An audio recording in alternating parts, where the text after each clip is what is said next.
Hello everyone and welcome to the class of economics. So students, today we will start chapter 9, that is excess demand and deficit demand. These are the contents which we are going to finish today. Excess demand, its meaning, reasons and impact, measures to control excess and deficit demand, measures to correct excess demand, deficit demand, its meaning, reason, impact, same way its measures to correct deficit demand, and excess and deficit demand in a three sector economy. Now starting with excess demand, whenever we talk about excess demand, as the name suggests, when demand is more than aggregate supply, or when in an economy aggregate demand exceeds, that is it is more than aggregate supply at full employment level. When we talk about full employment level means all the human resources, all the peoples who are able, who are well qualified and willing to work, they are all getting jobs. That means all are employed and still whatever demand which is raised, which is more than aggregate supply. So the demand is said to be an excess demand. It is the excess of anticipated expenditure. That means anticipated means when we anticipate or when we estimate or when we plan for certain expenditure which is more over the value of full employment output. That means at all, when all people are fully employed, all are getting employment, whatever production which is made, the demand is more than whatever is produced or whatever is supplied in the market. Now in this situation we are having inflationary gap in the economy during the time of excess demand. When demand is more than supply, then that time we have inflation or the condition of inflation prevent. This particular thing can be called as inflationary gap, that is the gap showing excess of current aggregate demand over aggregate supply at the level of full employment. Now this is called as inflationary gap because it leads to inflation. Inflation means continuous rise in price. So let us suppose, if we take an example, let us suppose an imaginary example with it, that in an economy by employing all its available resources, that means in any economy when they required whatever employees or whatever resources when they require, so all the resources are available and they can able to produce 10,000 quintals of rice, for example. So if aggregate demand of rice is say 12,000, that means if all the resources are employed well, they could produce 10,000 quintals of rice, but at that time period in the economy the excess demand or the demand raised to 12,000 quintals of rice. This demand will be called an excess demand, that which is more than aggregate supply, because aggregate supply at level of full employment of resources is only 10,000 quintal. That means there is a gap of 2,000. This particular amount of 2,000 or this gap can be called as an inflationary gap, and the result of the gap of 2,000 quintals will be inflationary gap. And we can come to know about with this help of the diagram, that in this diagram you can see this is inflationary gap from A to B. Why? Because aggregate demand, this is aggregate demand, actual aggregate demand. Now demand is raised to, that is excess demand or is there, that is 81, that is new curve which we get, that is demand which is raised or increased with a given supply. So in the given diagram inflationary gap is AB because at full employment level, that is at full employment level, aggregate demand BY is greater than AY, that is this BY is greater than AY, that is demand is more than supply at full employment level. So this particular aspect or thing will be called as inflationary gap. Now what are the reason or causes of this excess demand? That is, whenever in the economy such kind of condition comes, there may be certain reason. The first is increase in household consumption demand. That means if there is a sudden increase in the consumption expenditure made by a household, then the demand is increased. Increase in private investment demand, that is all those private firms and company are going to invest more in terms of investment expenditure, then demand will be increased. Then increase in public or government expenditure, that means same like household expenditure, same like private firms, government expenses are also more on providing public welfare services. Increase in export demand, or export demand will be increased, or increase in money, and if export demand is increased, that means more and more production is required. Increase in money supply or increase in disposable income which is available to all, to firms, household and government, then also such kind of demand or excess demand condition will arise. Now what are the impacts or effects? That means whenever such condition come, there are certain effects of this excess demand. First effect on general price level. General price level means that price level on which a particular product is available in the market. So excess demand give rise to a general price level because it rises when aggregate demand is more than aggregate supply. Whenever demand is more than supply, then surely inflation will take place or the general price level will increase only. Why? Because supply is less, output is less, or product is less available in the market, but demand is more. So prices is going to increase. Then second is effect on output. That is, excess demand has no effect on the level of output as economy is at full employment level. There is no chance of increase in production. Why? Because the whole economy is fully employed at this level. So there is no idle capacity in the economy, hence output can't increase. So there is no effect on output. Third effect on employment, there will be no change in the level of employment even. Also, the economy is already operating. That means this economy is already operating at full employment level. So there is no chance that somebody is remaining ideal. Hence, there is no unemployment. That means there is no chances of unemployment. So there is no effect on employment even of excess demand. Now, second is deficient demand. When we talk about excess demand, the second criteria is deficient demand. That is demand, the condition when demand is decreasing. Okay, that is when in an economy aggregate demand is falls short or it is decreasing, then aggregate supply at full employment level. Here also the same condition prevails, that all resources are fully employed, all those people who are having employment, they are fully engaged in the work, but still we can see that aggregate demand is less and supply is more in the market. This particular situation will be called as deficient demand, and the result is, in excess demand we have result in inflationary gap, in deficient demand we have deflationary gap. That is the gap by which actual aggregate demand falls or it is less than aggregate supply in the market to establish full employment equilibrium. And let us suppose, if we take an example of this, an imaginary example can be, if in an economy by employing all its available resources, that means all the human resources, all the man-made as well as natural resources, if we have engaged fully, we can produce 10,000 quintals of rice. But if aggregate demand of rice is say 8,000, that means in the whole economy, the demand which is raised up to only 8,000 quintals, but still after employing all the resources, we have been managed to produce 10,000 quintals rice. This demand will be called as a deficient demand because the gap of 2,000 quintals will be called as a deflationary gap. That is, demand is less but supply is more available in the market. So this gap of 2,000 will be called as deflationary gap. Let us understand with the help of the diagram. Clearly here equilibrium between aggregate demand and aggregate supply is at a point less than level of full employment. That is, this is full employment level, and in which we can see this AB is a deflationary gap. Here we can see that demand is less but supply is more available in the market, and Keynes says, according to Keynes, it is called as underemployment equilibrium. Now, reasons or causes of this deficient demand, why this deficient demand condition raises, it is because of decrease in household consumption, just opposite of excess demand. If their household consumption demand is decreasing, then we have deficient demand, decrease in private investment demand, decrease in public or government expenditure, decrease in export demand, all those things which were increasing in terms of excess demand. Now, here in deficient demand, these all things will be decreasing. And again decrease in money supply, or there is less disposable income available in the market. Impacts or effects of deficient demand. Now, what is the effect of this deficient demand on economy? First, effect on general price level. That is, deficient demand causes the general price level to fall.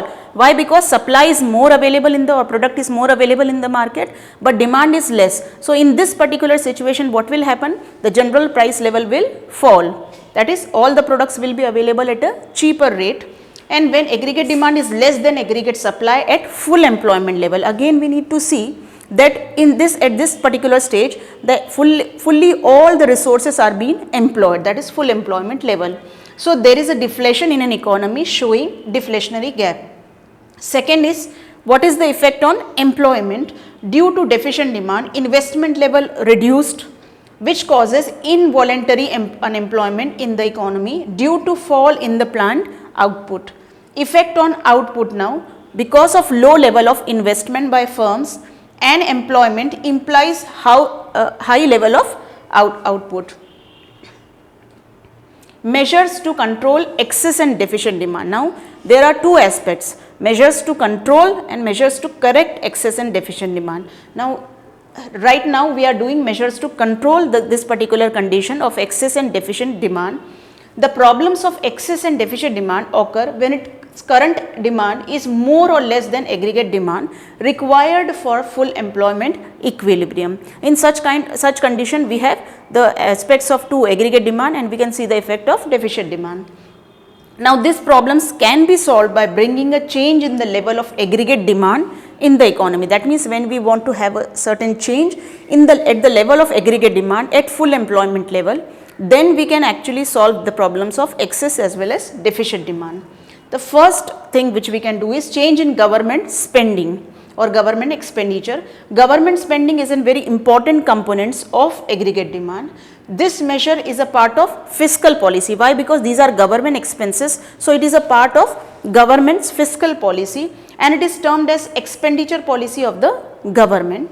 Government spends huge amount on public welfare services like construction of roads, railways, flyovers, hospitals, educational buildings, and so on. So, if governments there is expenses will be changed or will be renovated, then we can have a change. Second is change in money supply or availability of credit. That means, if more and more money supply is available in the market, that is more amount is available for disposable income, then we can see the condition of excess demand. So, what should be done here? The Reserve Bank of India, that is RBI, is empowered or is given a power to regulate the availability of credit and money supply in the economy through its monetary policy. Monetary policy helps to control the situation of both excess and deficit demand.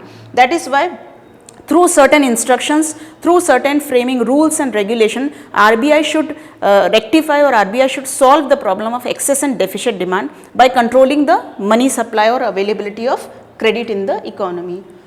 Now, the measures which RBI can do or can follow is, first, quantitative instrument. There is quantitative as well as qualitative instrument. First, we will study quantitative instrument. This instruments air to influence the total volume of repo rate in circulation. Major instructions or measures are bank rate and repo rate, open market operation, and legal reserve requirement. That means, through this three quantitative measures, government RBI can solve the problem of money supply. Then second is qualitative instrument. These instruments aim to regulate the direction of credit. That means, how much available is the credit. So, major qualitative instrument for solving this problem or measures are margin requirements, moral suasion, and selective credit control. Now, third thing which can be done is revenue policy. Revenue policy means when there is an increase in taxes.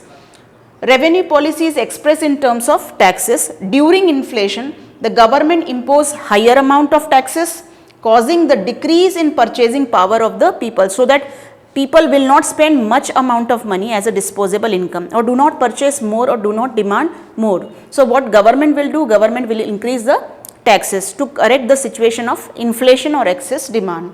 It is so because to control excess demand, we have to reduce the amount of liquidity from the economy. Now, there are certain measures to correct excess. As I said, measures to control excess and deficient demand. Now, these are measures to correct the excess demand situation. Decrease in government spending, that is government spending means which is a part of fiscal policy of government, in which government spends huge amount of money on providing infrastructure facilities to public and some of the expenses on administrative activities. So, to control the situation of excess demand, government should reduce their expenditures on the defense and unproductive work. Defense means here Army, Air Force and Navy. So, he must reduce the expenses on defense services, unproductive works, as they rarely help in the growth of the or development of the country. So, this unnecessary expenses should cut off by government. Decrease in government spending will reduce the level of aggregate demand in the economy and helps to correct the problem of inflationary pressures on the economy. Second is decrease in money supply or availability of credit. Now, this particular thing is empowered by RBI, that is through RBI, that is central bank, aims to reduce the availability of credit through its monetary policy.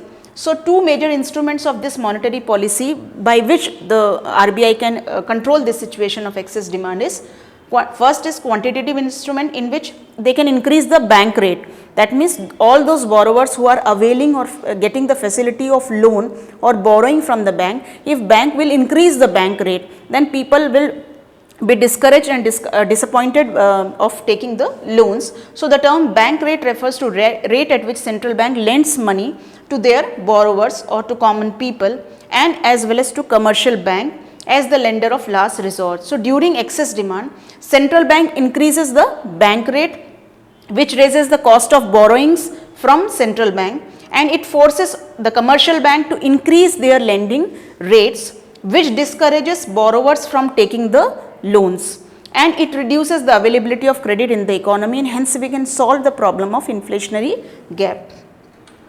Second thing they can do is open market operation, that is sale of securities. An open market operation refers to sale and purchase of securities in the open market through central bank.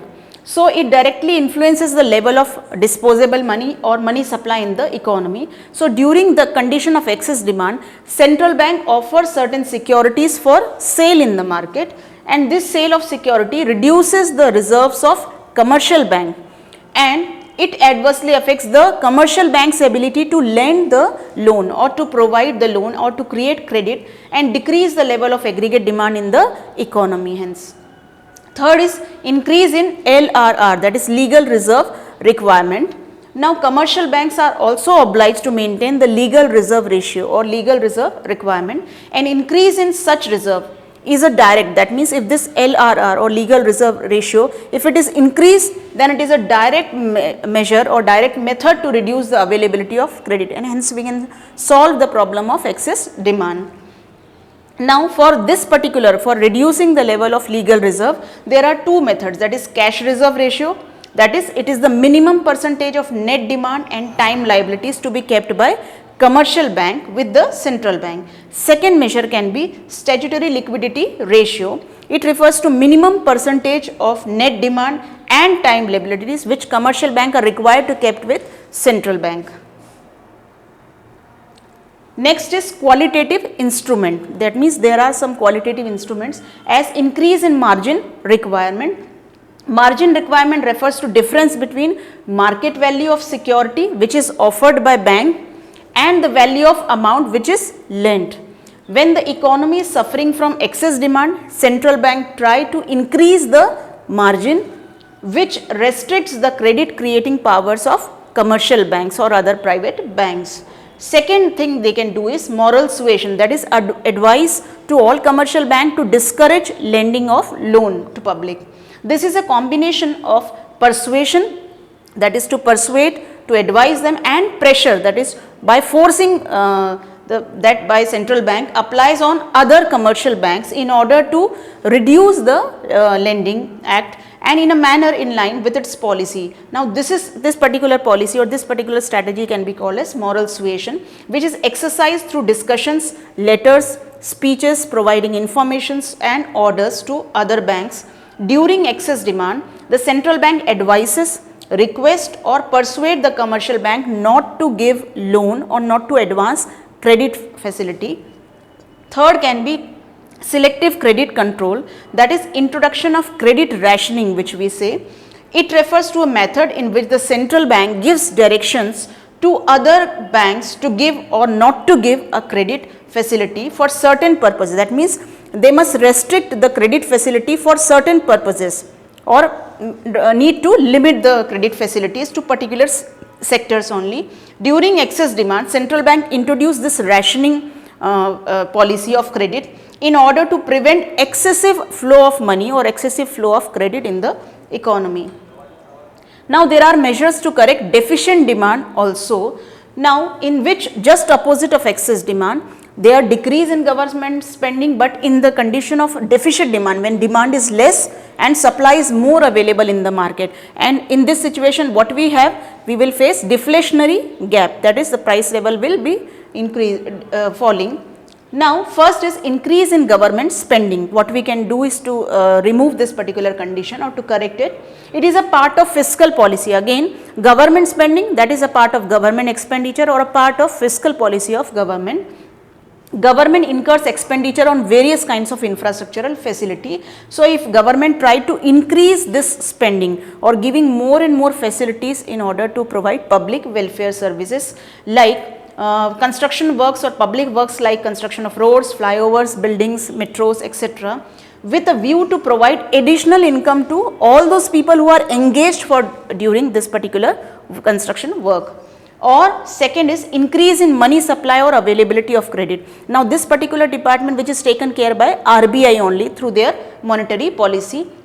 Again, in which some quantitative instrument which is available to RBI is, here they can decrease the bank rate, just opposite of excess demand. Here in deficit demand, the bank rate will be decreased, that is at which central bank lends money to commercial banks, which is a lender of last resorts. So, because the bank rate has been decreased, now it is easy for a commercial bank, or it is easy for all the public to get the loan facility properly and to have more and more disposable income, so that they can spend more amount on consumption expenditure, and hence money supply will increase in the market.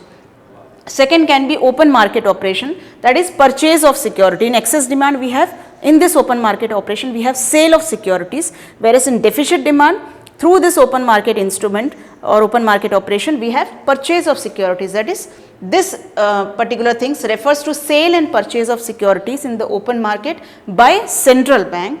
It directly influences the level of money, and through purchase of securities from by the central bank, it directly influence or have the effect or on the level of money supply in the economy. And during deficit demand, central bank starts purchasing securities from the open market and increases the money supply and enhance the purchasing power of the people or the customer.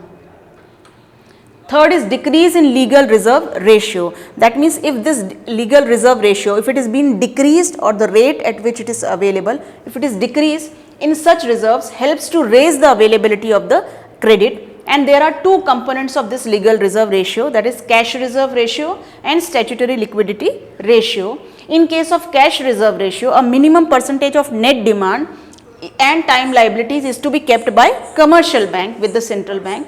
And if this particular rate will be decreased, then we can easily control the condition of deflation. Statutory liquidity ratio refers to minimum percentage of net deposits or net demand and time liabilities which commercial banks are required to kept with central bank, required to kept with themselves. Now, second is qualitative instruments. In qualitative instrument we have decrease in margin requirement. That means this margin which is fixed by, or the difference between the market value of security offered and the value of amount which is lent. So, during the time of deficit demand or deflation condition, central bank reduces the margin rate which enhances the credit creating, that means because of which it increases the credit creating power in the economy. And with decrease in margin, commercial bank can grant more loans than before against the same amount of security. Second is moral suasion, that is advice to encourage lending. In case of excess demand, there was an advice to discourage lending given by central bank to commercial bank, but in condition of deficit demand, this is a combination of persuasion and pressure that central bank applies on other banks in order to get them certain act or get them in a manner what they want with this moral suasion policy. So, during the condition of deficit demand, central bank advises, requests or persuades the commercial bank to encourage more and more credit or to provide more and more loan.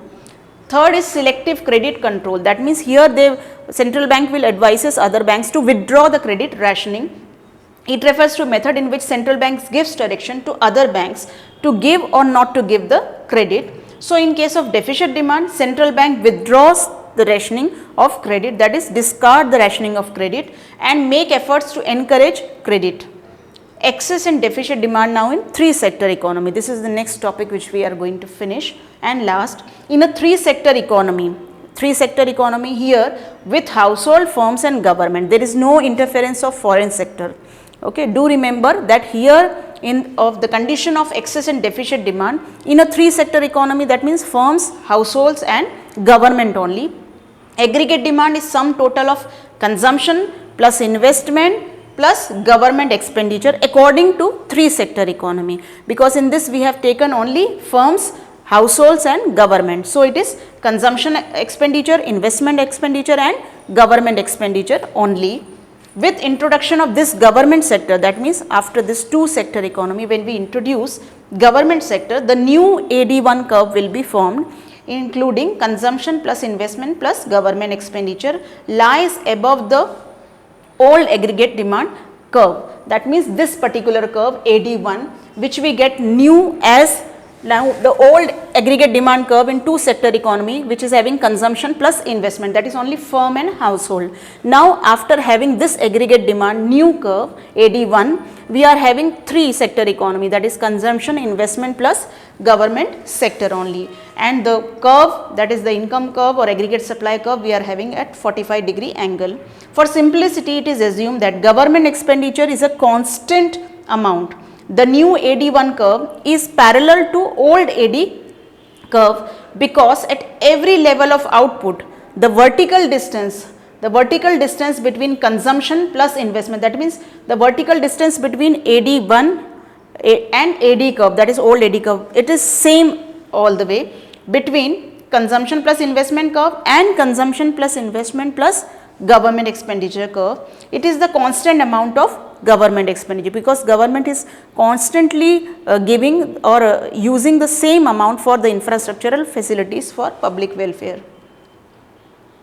So, this is all about today's video. Hence, I hope you understand the topic. If you have not, then you can ask me anytime. Okay, thank you.